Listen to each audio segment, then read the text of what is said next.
पहले इंटरलॉकिंग के बारे में बता देंगे, फिर इलेक्ट्रॉनिक इंटरलॉकिंग के बता देंगे, और फिर जो केस से रिलेटेड है वो वापस हम बताएंगे। सब्जेक्ट सर बता देंगे।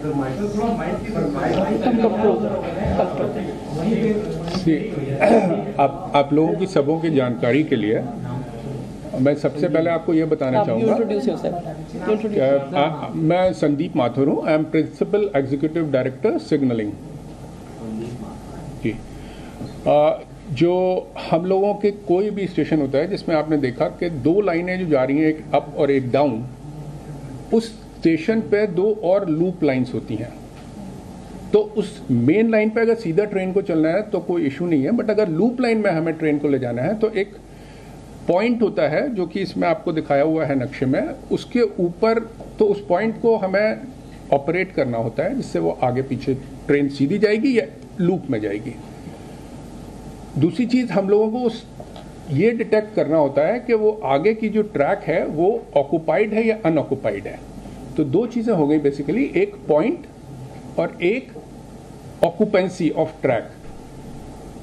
सिग्नल जो है इस तरीके से इंटरलॉक होता है, जो इंटरलॉकिंग वर्ड आप लोग यूज कर रहे हैं उसको यहीं से लिया गया है।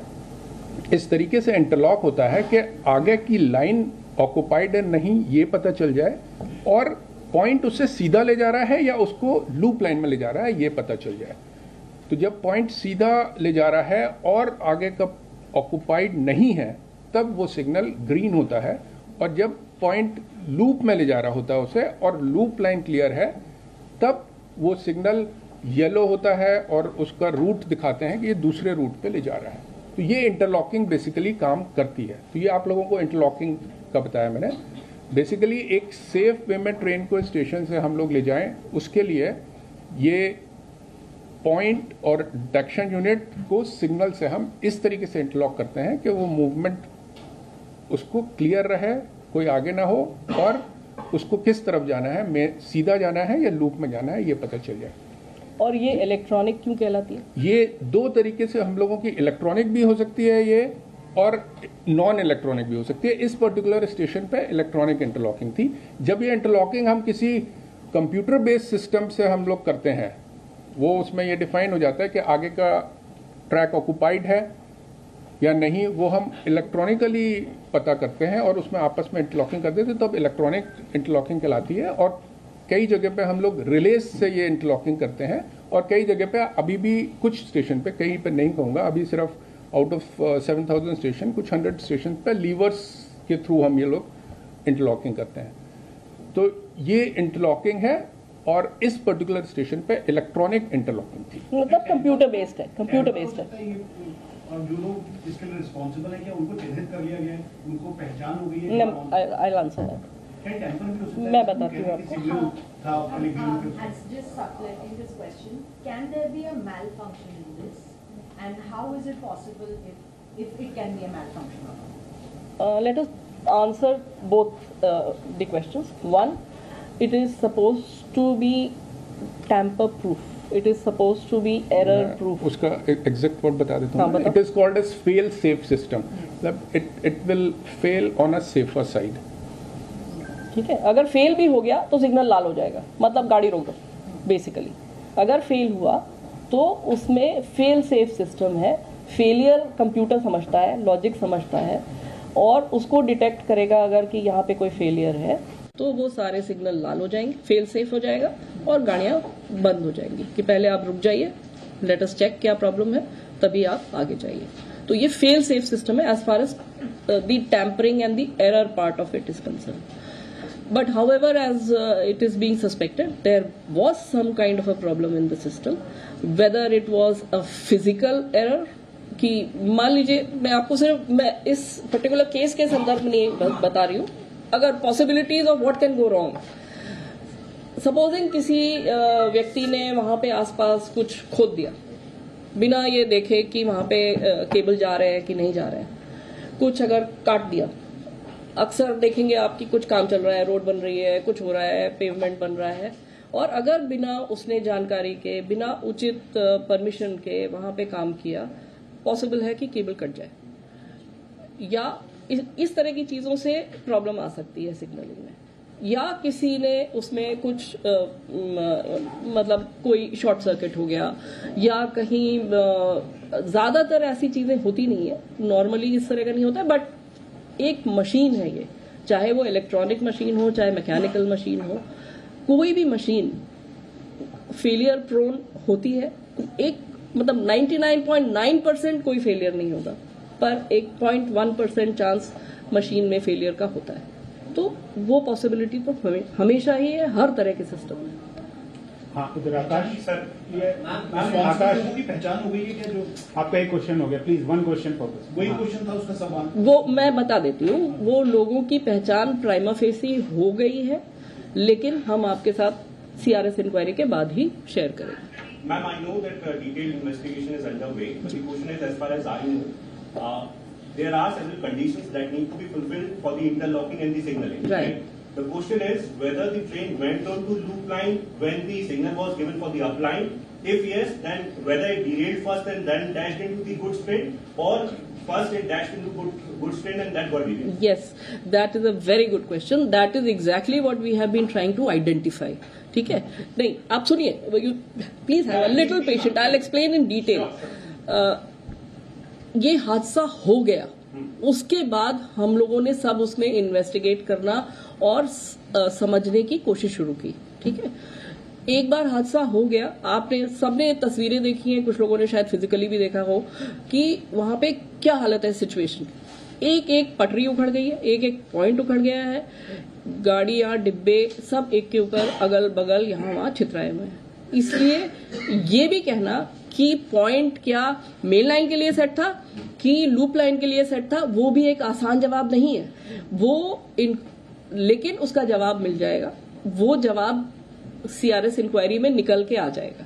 Ma'am, just an additional question. Ma'am, point number 17 was the point, right? Right. It was said in the preliminary inquiry that signal was given and then was taken back. It is not possible technically, No, right? no. That's not a preliminary inquiry. I don't know आपसे किसने वो share किया है। वो data logger का input जो कि एक मैटर ऑफ रिकॉर्ड है, वो हम सबने देखा है, मैंने देखा है पर्सनली, हमारे सिग्नल के एक्सपर्ट ने देखा है, हर आदमी ने देखा है जो कि यहाँ के रेलवे का इंचार्ज है। There is no defect in the logic of the signal that was observed, right. केवल एक सवाल केवल समझने के लिए पूछ रहा हूँ, कोरमंडल डिरेल हुई पहले या इसने हिट किया है? ये हमें यही जानकारी CRS इंक्वायरी से निकलेगी, क्योंकि वही मैं फिर से दोहराऊंगी कि इंफॉर्मेशन अब हम उसको एक तरह से उसको एज अ डिटेक्टिव उसको समझने की कोशिश कर रहे हैं कि क्या हुआ होगा, क्योंकि वहां पे इतना बड़ा हादसा हो गया है कि वो ग्राउंड सिचुएशन पूरी खत्म हो चुकी है, सारे ट्रैक उखड़ गए हैं, सारे पॉइंट उखड़ गए हैं, सारे केबल उखड़ गए। हमारे पास एक डिजिटल रिकॉर्ड है, जो कि कोई एरर नहीं दिखाता है इस मूवमेंट में, पर हादसा हुआ है, सो दैट मीन्स कि something really went wrong. Preliminary we know what went wrong, what possibly went wrong, but as again I am repeating, because it is under CRS inquiry, I am not at liberty to share it, but just be patient, we will be able to share it with you with all the details very soon with specific responsibility. एक question please, one question. Clarify why everybody is talking so much about Kavach, whether it's everywhere on Yes, social media. we must. Could you please clarify for the layman, Yes. what role does Kavach have in this accident, or it doesn't have any role? Please clarify. I'll do that. एक कवच के बारे में भी मैं आप लोगों को सबको समझाना चाहूंगी कि सबसे पहली चीज जो कि we should be proud of कि ये एक इंडिजिनस डेवलपमेंट है, ये भारत का अपना बनाया हुआ सिस्टम है जो कि एक एंटी कोलिजन सिस्टम है। We are very very proud of this and we hope that tomorrow we will be able to export it to the rest of the world, पहली चीज। दूसरी चीज, चूंकि ये एक इंडिजिनस सिस्टम है और ये सेफ्टी रिलेटेड है और ये ट्रेन्स की सेफ्टी जिसमें कि लोग आते जाते हैं, माल आता जाता है, इसलिए इसकी टेस्टिंग बहुत रिगरस होती है। इसमें हमने हर तरह की टेस्टिंग करी है और जब हम लोग इससे सेटिस्फाई हो गए कि ये बिल्कुल ठीक है और खरा है और ये सेफ है, इसमें इस लेवल की टेस्टिंग की गई कि मंत्री जी खुद उसमें ट्रेन में चले और दूसरे डायरेक्शन से एक और ट्रेन लाई गई और ये चला के देखा गया कि फुल स्पीड पे भी गाड़ी पे ब्रेक लगता है. So that is the level of testing we have done. That is the level of involvement that has been there at even the topmost level. After we were satisfied that this is now a technology that we can proliferate all over the country, then let me explain that what does it involve? It involves putting these devices all along every single track of Indian Railways. And I hope you people know how many kilometers of track does Indian Railway have. Okay, so physically putting these devices along the track is going to take some time. We need some time. Secondly, every single locomotive has to be equipped to read the signals from those devices. So we own more than 8,000 locomotives which are running. Every single locomotive has to be equipped with this equipment. Fourthly, it costs money. So what has been done? Because we know that this is a device that we need on top priority to make safe rail journeys safe, it has been sanctioned as a priority work on Indian Railways. The money has been sanctioned and it has been made available in the budget. Kitna amount hai? Can we share the amount? 13,000 crore for 34,000 route kilometers. So first we decided that we will identify priority high speed sections, and for that alone more than 13,000 crore has been sanctioned for proliferation. Then comes the question of having the production capacity to produce this indigenously. As I have explained it to you, this is an indigenous development and we are very, very proud of it. So to have that kind of equipment production capacity in our own country